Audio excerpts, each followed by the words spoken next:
Heather at Umi Nami Farm. It's been a while since we did an update. We tried to make a video a couple months ago and there were some technical difficulties, so we ended up not using the footage and then just being too busy to do another one for a while. So anyways, today is August 9th, 2024. We're gonna just do a very short update today just to let you know what's happening at the farm. We are now in what I like to call the falling quarter. August 5th was the halfway point between the solstice and the equinox, which means that we're starting now that we're past that halfway point. We're starting to notice the days getting a little bit shorter. We are totally in fall preparation mode right now. So we are digging out the potatoes so that we can put in the daikon.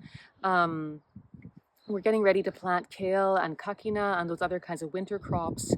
And we're also transplanting cabbages. Our last batch is actually just right here. These guys are, it's probably a little on the late side because we had really poor germination on our other cabbage seedlings. I don't know why. It actually happened more than once. These are, you can see they're kind of purple colored. These make those really gorgeous red cabbages, those red purple cabbages we sometimes have in the wintertime. But look at the germination. I don't know why. Like we sowed everything the same as the ones that grew well, but for some reason a lot of them are weak and a lot of them just didn't come up. So the first batch was like this. We made a second batch. This one's also like this. Thankfully some trays have better germination, but we are a little bit on the late side planting these cabbages. I'm hoping it won't be a big deal. It'll just mean I think that we are staggered a bit, where some get ready earlier than others. But this is the 7 or so trays that you see here. This is the last of the cabbage we have to transplant. And then after that, it's all just planting kale and kakina for winter use. So we're definitely feeling the crunch in this season. It's a time when, you know, we might be tired from all the work we put in so far during the summer, but the end is not really in sight yet. We really have to do this final push so that we can have the vegetables that will see us through the fall and winter time. So, it being early August, one of the crops that has finally come into its own is the eggplants. If you look at this greenhouse around us, the plants have come to full size. They are full of fruit and they have lots more flowers with fruit on the way. Let's take a look at one of the fruits right here. Yeah, see this beautiful, beautiful shiny eggplant. I love how these eggplants actually have a purple calyx as well. Now this is about this is within the range of the size we would harvest. Like we might let them get a little bigger, like say like from here down to here kind of a thing, but we would harvest them in this size too. Like a lot of our vegetables, what we're really aiming for is we're aiming to harvest these at a stage when the seeds have not yet formed and the skin is still tender and the flavor will still be very mild. So one thing you'll find with our eggplants is you don't need to salt them and let them sit with the salt for a long time to take out that harshness that you get with other kinds of eggplants. These ones don't have the same level of harshness. If you want, you can kind of slice them and soak them in water for maybe just a minute or so, and then discard that soaking water and then cook with them however you'd like. Some people don't even really find the need to do that. Some people will just throw them straight on the grill. For my own part, I really love doing these ones in a light stir fry or even cooking lightly with broth or something like this. They cook very quickly. They're very easy to work with. And so we really hope you'll enjoy them if you have these in your box in the box program, or if you're shopping at, say, Fujia or Lifestyle Market. They might be having these in the coming weeks as well. Now, one thing I will talk about with eggplants is the really big challenge we face is the challenge of spider mites. The row over here is mostly still looking very healthy, but these guys here in the middle, not so. So you can kind of see how the leaves get all spotted and kind of tan colored. And I don't know if it will show up big enough on the camera we've got or not, but you can kind of see these little clusters on the tips of the leaves here. Those are actually writhing with little spider mites. Spider mites, they actually feed on the plant itself. I guess they're called spider mites because they make these kind of web-like features here. And we try to keep their numbers down by actually overhead watering the plants every day with a spray of water. Typically, they don't like those kinds of conditions with more moisture on the leaves. However, they're still spreading fairly rampantly. It's probably partly because I should have taken out some of the badly infected plants earlier in the season. And I said, oh, no, no, no, I don't need to do that. Well, they spread. So, lessons to be reminded of for next year. But we are still able to harvest from these plants despite the spider mites. But if it gets much worse, we might have to take out some of these plants and rely on a smaller subset of the crop. But for now, so far so good. Now, one thing I will say about this greenhouse is the other end of the greenhouse, which I'll show you in a moment, has something that we're experimenting with. Now, we're blessed with a lot of really nice greenhouse space in this farm. However, some of the space is in locations where the drainage might be poor, or there might be other reasons why it's challenging to grow in the ground the way we normally would. So we're starting to experiment with growing in containers so that we can have it raised up off the soil but still take advantage of the greenhouse structure. Now, the end of this greenhouse tends to dry out a lot sooner than the rest of the greenhouse does. So by the time most of the greenhouse was ready to till, it was so dry you could not till the soil. And so even though we weren't really planning to do container growing there this year, it became a nice opportunity to experiment with some container growing. So let's just walk over there and take a quick look.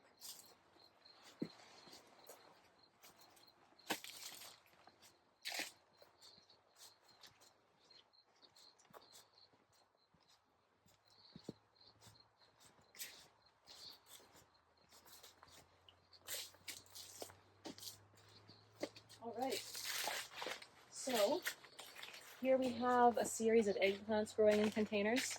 These are seedlings that were a little bit behind the other ones at the time we were transplanting in ground, and also just didn't quite fit into the in-ground part. They are producing quite nicely. You can see some of the ones over here have some very nice fruits on them, or if you look a bit lower here.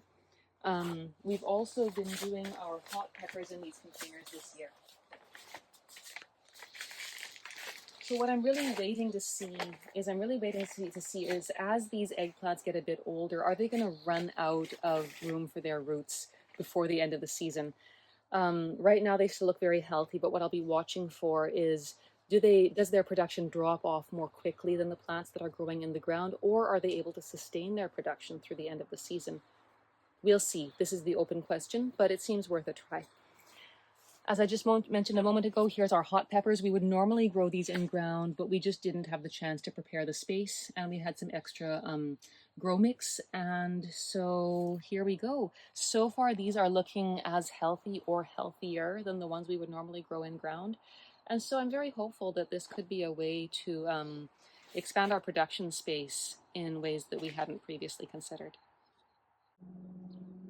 So one thing we're doing differently this year is we're trying to make compost on a bigger scale. In the past, we've typically not really made compost anything more than just like, putting some vegetable scraps in a pile and, letting them decompose and then spreading that somewhere. However, we've recently had access to a source of soybean pulp from a tofu factory in town. But the thing is that our access to this source requires us to take it all year round, even at the times we don't really need it. And so it made us realize, why don't we start trying to make compost? Because that could be really helpful for the farm in various ways. And so what we've been doing here is we mix the soybean pulp with wood chips. And we've also been adding some various vegetable scraps. You can see, half-rotten turnip here. And we're starting to do this actually using the front loader on the tractor, so just because it got to be a little bit much trying to do everything by hand. What I think is really interesting is you can actually see here some of the fungal threads growing in some of the wood chips here. So this is something that we would have mixed the soybean pulp, I don't know, a few weeks ago.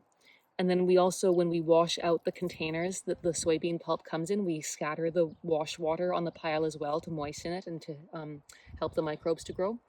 So we'll see what happens. It's going to take a very long time for wood chips to turn into good compost, but I'm really excited about what this could do for the soil in terms of helping the soil life and helping the soil organic matter. Now, we do have an ask. We are looking for more wood chips. We were able to get some from some trees we had to take down along the road that were in danger of falling over.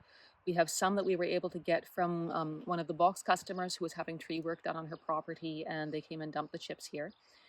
But we need more in order to be able to continue composting the soybean pulp that we have available. And so I just wanted to ask, if you or a neighbor are having some tree work done this year and you're going to be chipping up branches, if you don't need the wood chips for yourself and you're in our area, I wonder if you'd consider having them dumped here instead.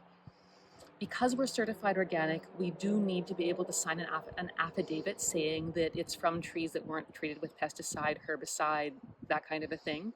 But as long as you're open to signing a little piece of paper that says that, we would be really very grateful to be able to receive the wood chips because it would enable us to expand our compost making even more. So if that's the case, please let us know. If you're in the box program, just talk to us. You can find our email address on our website if you don't already have it. And yeah, I'll make sure to keep you posted. This is something that I'm very curious to see where this can take us. So as I look around the farm, I'm seeing apples turning red. I'm thinking about the prep that needs to be done for the next daikon planting. Um, we're really feeling that transition. It's still summer, but we're transitioning toward fall already in this season. So we will keep you posted on what's going on. I realize one thing I wanted to just say before I end here. I realize when I'm making these videos, I often talk about me, what I'm doing. I guess that's because it's easiest to speak about the things that I do in the farm. But it's simply that I'm the only one who wants to stand in front of the camera. There's 7, 8 other people besides me who are all a huge part of making this farm happen. And so I hope that we'll have some opportunities to get some of them a little bit on screen, a little bit at some point before too long here. But I just wanted to say a big thank you to everyone who takes part in this farm because it's something you can only do as a team. So yeah, I hope you enjoy the rest of your summer, and I look forward to our next update, which will probably be sometime in September. Bye for now.